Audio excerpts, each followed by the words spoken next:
Ayan, so we're now recording our today's discussion. And medyo in-skip ko yung ibang part ng modules kasi kailangan nating maging familiar with combinational circuit kasi ang ating experimentation this Saturday is related to this one. So that on Saturday, focus lang tayo sa performance ng experiment. So I'll do the lecture now about Module 7. So babalikan na lang po natin yung ibang module. But for now, dito muna tayo sa analysis and design of a combinational circuit. So ano po ba yung objectives ng tonight's discussion? So number one, you should be able to design the simplified logic diagram by applying analysis and design techniques in building combinational circuit based on the following requirements. Ayan, so we could do the truth table and we could also simplify logic equation using Carnot. Pero yung part na pagsisimplify ng Carnot, hindi muna natin siya itatouch. Mahalaga muna marunong tayong gumawa ng combinational circuit. So these are basically questions to ponder. Number one, what is logic gate? So naalala nyo in our previous experiment, yung fundamental logic gates na pag-aralan na po natin, we have the AND gate, the OR gate, and the NOT gate. So this time, i-integrate po natin yon all together. And then what is combinational circuit? Ayan, so i-explain natin yan tonight. And ano po ba yung truth table at ano po ba yung Carnot mapping? So these are some of the questions that we needed to address. I present here a basic logic block, pero tingnan ko muna baka may mga nagjo-join pa. Alright, so titingnan ko na lang from time to time. Recorded naman yung discussion. I have here a representation of the basic logic blocks. As you could see here, we have here the binary digital input signal. So lahat ng mga inputs na pumapasok sa ating gate, it could either be 0 or 1 lang. And then yung output din po natin, it could be either 0 or 1. So 'di ba nung ginawa natin ng Saturday, nilalagay lang natin sa positive or negative yung input and then nakikita natin yung output whether iilaw or hindi ilaw sa LED. And then we use the logic gate. Pero before, what we do is we use separately the logic gates. This time, we would like to combine them all. We have two types of basic logic blocks. So one is the combinational logic block. Logic blocks whose output logic value depends only on the input logic value. So yung ginagawa natin right now. So what we do also last Saturday is combinational logic block. And when we combine those logic gates, so combinational circuit pa din po yun. And then eventually, kapag gagamit na tayo ng clock, gagamit na tayo ng timing, so we do na the sequential logic block. So we use flip-flops and so on. Logic blocks whose output logic value depends on the input values and the state or stored information of the blocks.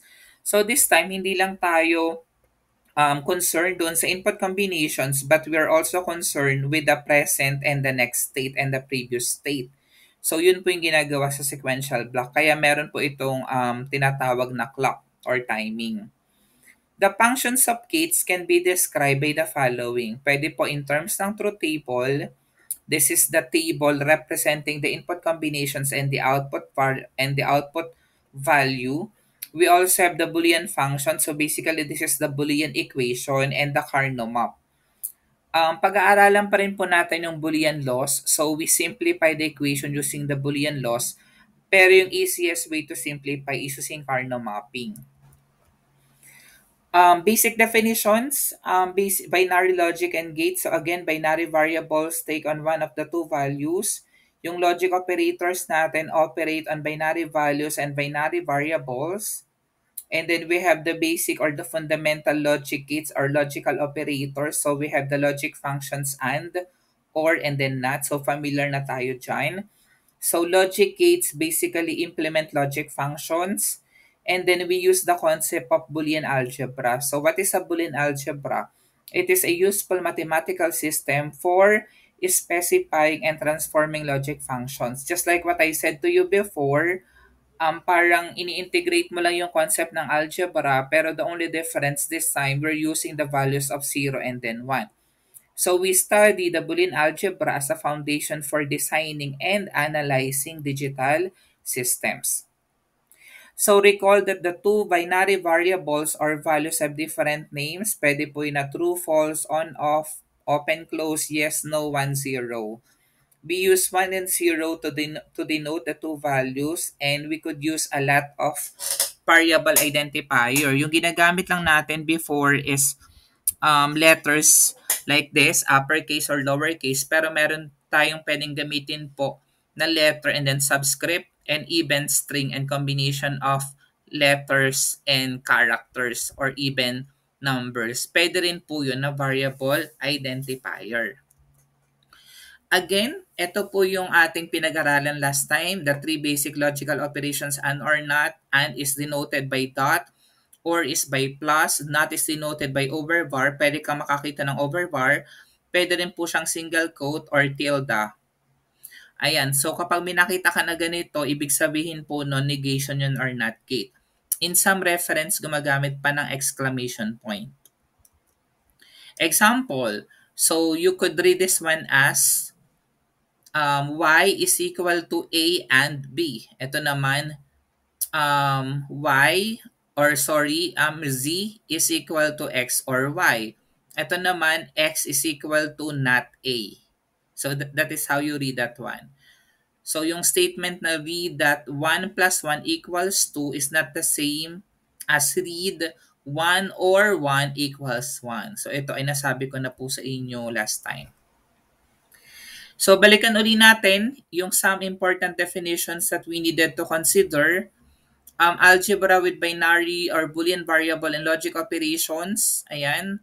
So again, we have fundamental logic gates like and, or, and not na necessary na ginagamit natin in the digital logic circuits. Pero madami pa po iyan. So we have a lot of logic gates pero doon lang muna tayo sa fundamental. We also use truth table to represent as a graphical or tabular listing of the values of the function for all possible combinations of values on its arguments. The table describes the output values for all the combinations of the input values called minterms, and input variables is equal to 2 raised to n minterms. Tandaan mo ha, pag sinabi natin na minterms, we're actually using the 1 for that purpose. Yung 2 raised to n, 2 raised to the number of input variables. Kung ang ating input variables ay dalawa, so 2 raised to 2 will give us 4. So we have 2 raised to 2 equals 4. We have 4 possible input combinations. Kapag binigyan kita ng tatlong variables, A, B, C, so 2 raised to 3 na yon. So we have 8 possible input combinations. Alright? So clear po ba? I hope we are still up. So ituloy po natin. Ito na yung kailangan natin pag-aralan. In this example, kita natin na we already apply the three fundamental logic gates. Di ba sabi ko sa inyo kanina, kapag nakakita ka ng single quote, ibig sabihin nun, not gate yon. Kapag nakakita ka ng dalawang letter na magkatabi, even without period, ibig sabihin nun, may tuldok yon. So therefore, this is AND gate. At kapag nakakita ka ng plus, ibig sabihin po nun, that is OR gate. So in this example, we have 3 gates. We have the NOT gate here. We have the AND gate here. And then of course, we have the OR gate here. So this is how you represent. So pwedeng bigyan kita ng truth table like this. Pwede kitang bigyan ng Boolean function like this. Or pwede kitang bigyan ng logic diagram like this. Pag binigyan kita ng truth table, pwede mo tong gawin, pwede mo tong gawin. Yun lang yung ibig sabihin nun. Pag binigyan kita ng Boolean function, pwede mo tong gawin at saka ito, and even the logic diagram. So it works hand in hand. Example, ito lang yung binigay sa atin. So katulad ng sinabi ko kanina, kita na agad natin na we have 3 fundamental logic gates. So isusulat mo na muna dito is yung Y. And then kailangan mo siyang kabitan ng symbol for the inverter. Kailangan natin ng nibble or bubble for that. Etong Y na to, pag lumabas na dito, yan magiging Y not na yan, di ba? And then yung Y not, naka-AND doon sa Z. So kaya nagduktong dito ng Z and then nagawa tayo ng ganitong symbol for the AND gate. And then yung Y bar Z, ito yung output nito, is connected na ngayon doon sa OR with X. And then yung output natin is F. Kaya ganito po yung naging kanyang logic diagram or logic symbol. Sir Caldo, paano ko naman i-obtain yung truth table? So following kanina yung formula, 2 raised to n. So we have 3 variables x, y, z. 2 raised to n will give us 8. So meron akong 8 possible combinations. 0, 1, 2, 3, 4, 5, 6, 7. 0 to 7. Kasi di ba itong 0 to 7, ito yung decimal. Ito yung equivalent niya in terms ng binary. So, ito, ang technique dyan, since 8 yung output, 8 i-divide mo by 2 will give us 4. So, yung first 4, 0 yon, and then the next 4 is 1. 4 i-divide mo ulit by 2 will give you 2. So, yung first 2 ay 0, and then 1, 1, 0, 0, 1, 1. And then yung sunod, 0, 1, 0, 1, 0, 1, 0, 1. So, para hindi tayo ma-confuse, we always start with 0. Paano ko naman, sir, ngayon kukuhanin yung value ng f? You could use the Boolean function or the logic diagram. When we substitute here the value 0 plus 0 bar times 0. Diba yung 0 bar, kapag binaliktad mo yung 0 bar, it will give us 1. Pero 1 times 0 will give us 0. 0 plus 0 will still give us 0. Kaya ang output dito ay 0. Unlike for this, ito ay 0 plus yung y bar, 0. Pag in-invert natin yung 0, magiging 1, and then yung z ay 1. So, 1 times 1 will give us 1 plus 0, kaya po ito ay naging 1.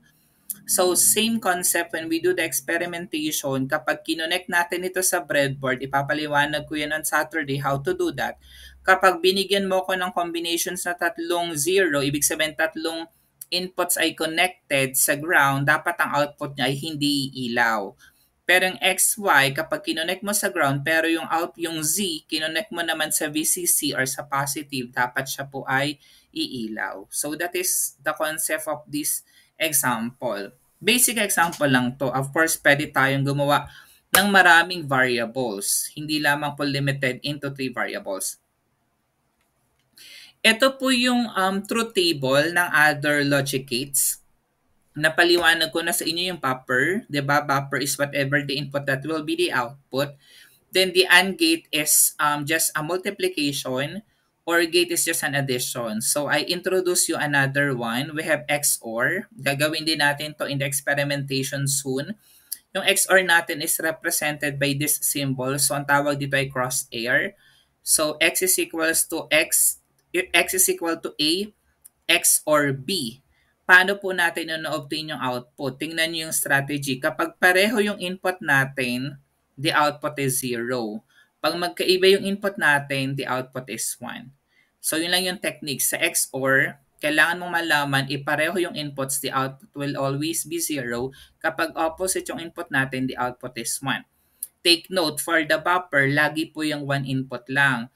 For the AND or XOR, example lang po itong 2 inputs. Pero pwede yan na 3 inputs, 4 inputs, 5, 8, depende po kung anong requirement ng ating design. Ito naman yung basic logic gates with inverted output. So basically, ito lang, lalagyan mo lang siya ng NOT gate. Yung buffer, naging NOT, nagkaroon ng nibble, kaya whatever the input, that will be the opposite of the output.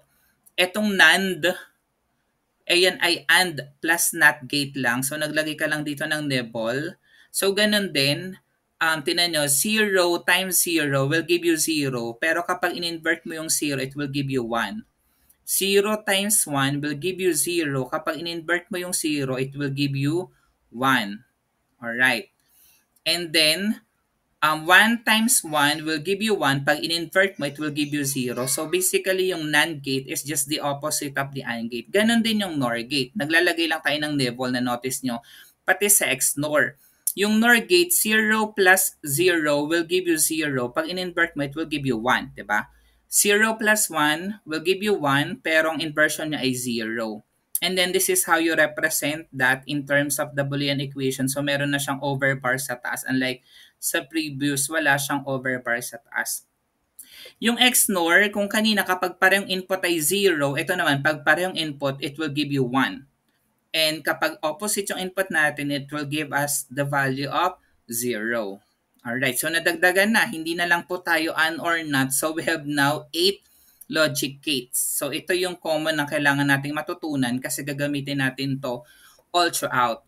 yung NAND at saka NOR, these are universal gates. Pag sinabing universal gates, pwede tayong makagawa ng NAT gate using yung NAND at saka NOR. Pwede tayong gumawa ng XNOR using these two gates. And even buffer, even OR, AND at saka XOR. Gamit po yung NAND at saka NOR. So, ganun ka-powerful yung gates na to. Kaya in high-level design, kapag nag-complex design na tayo, usually nakikita na lang dun is the NAND and the NOR. Now, optimizing circuit using these two logic ICs. Alright, so I hope andyan pa tayo lahat. So, wala naman nagjo-join. Sige, i-proceed natin yung ating discussion. Ayan, so katulad ng sinabi ko kanina, so pwede rin naman po na we have 3 input AND gate like this. 'Di ba? So tatlong input, so pwede mo siyang i-represent gamit yung dalawang ICs na 2 inputs like this. And then yung output nito, i-connect mo lang as input doon sa pangalawang 2 input AND gate, and then we have another input para maging tatlo yung ating pins. Alright, katulad ng ating 3 input AND gate.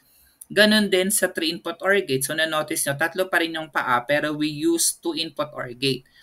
Katulad ng sinabi ko sa inyo last time, di ba, instead of us buying pa another IC na merong 3 input AND gate, pwede naman na gumamit ka na lang ng dalawang 2 input AND gates. Remember, yung 74LS08, meron siyang 4 na 2 input AND gates. So, kasya pa rin po ito. Ayan. Ganon din po sa 74LS32. So, magagamit mo pa rin yung available nating ICs sa TCC. And then, we could also use 4 input AND gate. Paano po yun? So, may 4 pa ring pins na notice na. So, tatlo lang yung kailangan natin na 2 input AND gates para magkaroon tayo ng 4 input AND gate na pasok pa din sa 74LS08.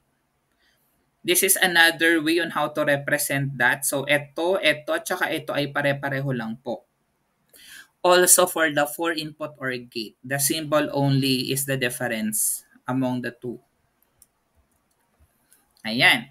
So, this is now an example on how we implement logic function to its equivalent logic diagram. So, an example of A plus B bar C. Again, yung B natin, kailangan i-negate muna natin, magiging B bar siya. And then yung B bar, i-multiply mo by C, kailangan mo ng AND gate para magkaroon ka ng B bar C. And then that will be connected to OR gate sa A para magkaroon ka ng output na X. In this example, so following po the MDAS rule, ang kailangan mo munang i-characterize yung nasa loob ng parenthesis. So we have A plus B naught. Since meron tayong inverter dito, so kunin mo muna yung B, kunin mo yung kanyang inversion, it will give you B bar. And then the B bar is ORed doon sa ating input A, di ba? And then the output of that is A plus B bar. So ito na yon. And then since wala po uli dito na operation, ibig sabihin ng multiplication yon. So A plus B bar and C, it will give you the value of X. Ayan. So this is exercises na pwede po nating gawin at home. Ayan, so i-recall natin ito this coming Saturday. So at home, gawin nyo po ito. Hindi natin kailangan i-submit sa Moodle, pero we will review this one on Saturday. Another one also, homework 1, homework 2. Again, hindi natin kailangan i-submit. You just have to do that muna on your own. Another one is how to represent a truth table. So, truth table of a logic circuit is a table showing all the possible input combinations with a corresponding value of the output. So, for letter A, we have here 3 input circuit. Yan. So, sabi ko kanina ABC, 3 input.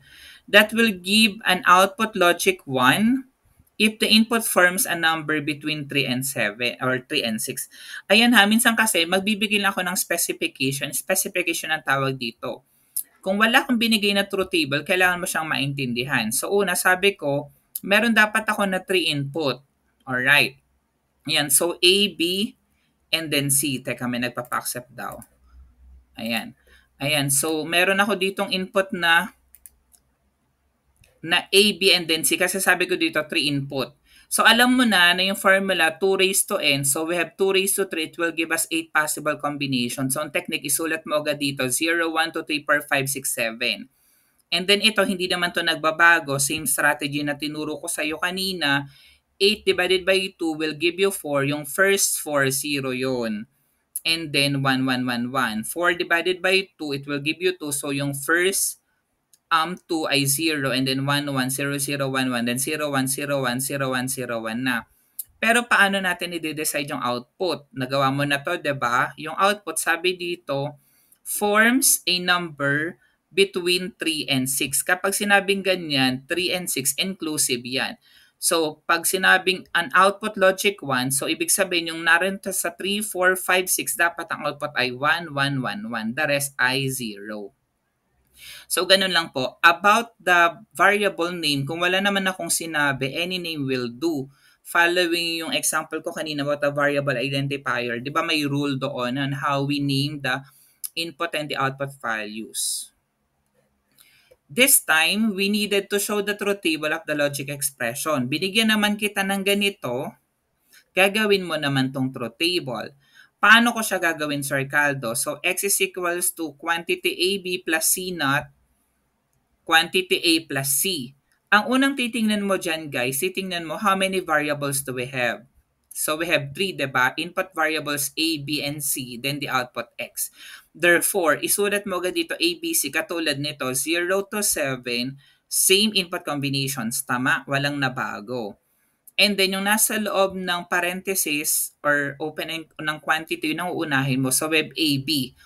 A times B. So, isusulat mo muna dito, 0 times 0, 0, 0 times 0, 0, 0 times 1, 1, 0 times 1, 0, 1 times 0, 1, 1 times 0, 0, 1 times 1, 1, 1 times 1, 1. Alright. And then yung C naught, basically, babaliktarin mo lang tong C, yung opposite niya yung kanyang inversion. Nakuha mo na yung AB at saka C naught, ang sunod, AB plus C naught. So, ito na ang dalawa. Kukunin mo yung addition niya, 0 plus 1, 1, 0 plus 1, 1, 0, 0, 0, and so on. So, nagawa mo na to. Ang next yung narito. Sabi dyan, A plus C. So, yung A at saka C ang titingnan mo. A plus 0, ayan. A plus 0 ay 0. Okay, so, tama ba to? Yung 1? This is wrong, diba? Dapat ito ay A plus C, 0 plus 0, it will should give you here 0. So, dapat titingnan nyo yun. So, mali ito. And then, 0 plus 1 will give us 1. Alright. And then, kapag nakuha mo na yung part ng A plus C, imumultiply mo siya ngayon sa AB plus C naught. Whatever is the value here will be multiplied to the value here. Kung ito talaga ay 1, 1 times 1 will give you 1. Pero kung ito ay 0, kasi di ba 0 plus 0, it will give you 0. So dapat ito ay 1 times 0, dapat ito ay 0. Alright? So mali yung reference sa book. Galing to sa book. Okay. Ayan. So this is another exercises. Binigyan kita ng equation. And then, binigay ko na tong part na to. So, fill outan mo yung remaining doon sa ating truth table. So, you have to do this one at home. Then, we'll do the experimentation on Saturday.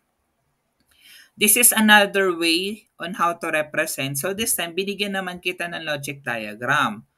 Pag binigyan kita ng logic diagram, dapat alam mo kung ano-ano mga logic diagram to. So, we have the AND gate, we have the NOT gate, the OR gate, and then this one is the XOR, diba? And then may label naman. So, ibig sabihin, obviously, meron na rin tatlong variables. Kaya, given na naman to, pare-pareho lang to. Then, yung output dito, yung T1 is A times B. So, yun ilalagay mo dito. Yung T2 natin is basically C naught. Alright? Ibig sabihin ng T ay term. Yung term 3 natin is T1 or T2. So, T1 plus T2 yun. Unlike yung ating T4 naman, T4 is the and siya ng B at saka ng C. And then finally, we have the X na XOR po ng T3 at saka ng T4. So, dito mo ilalagay yung simplified equation when you get the equation na from this logic diagram. And then when you fill out already the truth table. So, again, kindly do this one at home. No need to submit. Pero you have to do this. And then, Ito ay next stuff na natin gagawin for simplification. So, we could use the Carnot map to simplify, pero sinabi ko sa inyo, tuturuan ko muna kayo ng Boolean laws when we do the simplification. So, forget about yet muna the K-map. Alright. Ayan. So, again ha, sige, para makatiyak ako na gagawin natin, gagawa na lang ako ng assignment template. Etong mga sinabi ko kanina na kailangan natin gawin as exercise, please do this one at home. Eto, i-screenshot ko naman yan. Eto din.